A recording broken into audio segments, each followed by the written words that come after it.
Hello, and welcome to this Invoice workflow tutorial. In this clip, we will focus on the basic handling of purchase orders after they have entered the system automatically.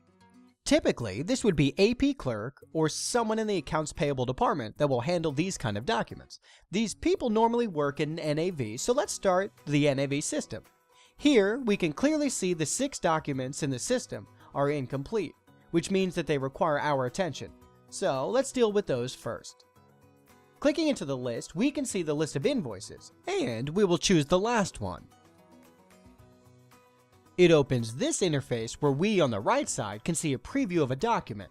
On the left side, we can see the documents which have been found. The red indicates the values, and the green indicates the text that was used to find the values.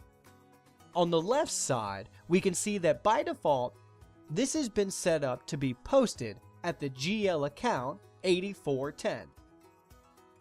This is our advertising account, so this is fine since this is an invoice for an exhibition we attended in Frankfurt.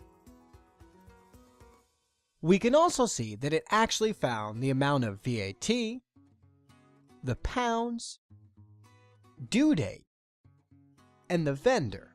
So the reason it found out that it was going on the advertising account is because on vendor 62,000, which is the Walker Holland company, we have set up by default.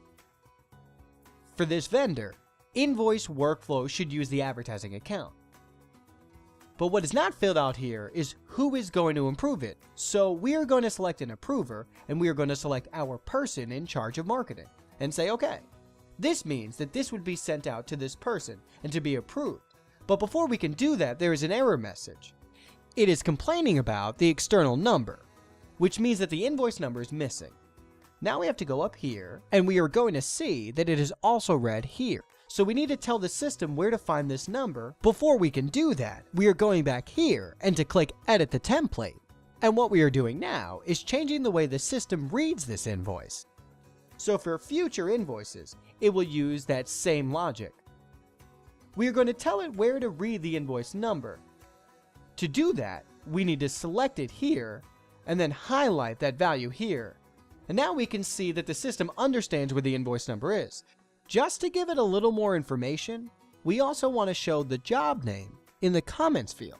So we can add it like this. This will help my approver to identify the actual work that this invoice is for. Now we can see that the invoice status has changed to document ready. We still have some warnings here telling us that it doesn't know what to do with these lines items, but this is okay because we already have the data we need. So generally, we are happy with this, so we will send it off for approval. Now we go ahead and click Create Purchase Document, and it is going to tell us that the invoice 1219 is created. But it needs approval before we can post it, and this is now being sent out to the approver we selected. This concludes our short demo of getting an invoice ready for approval in Invoice workflow.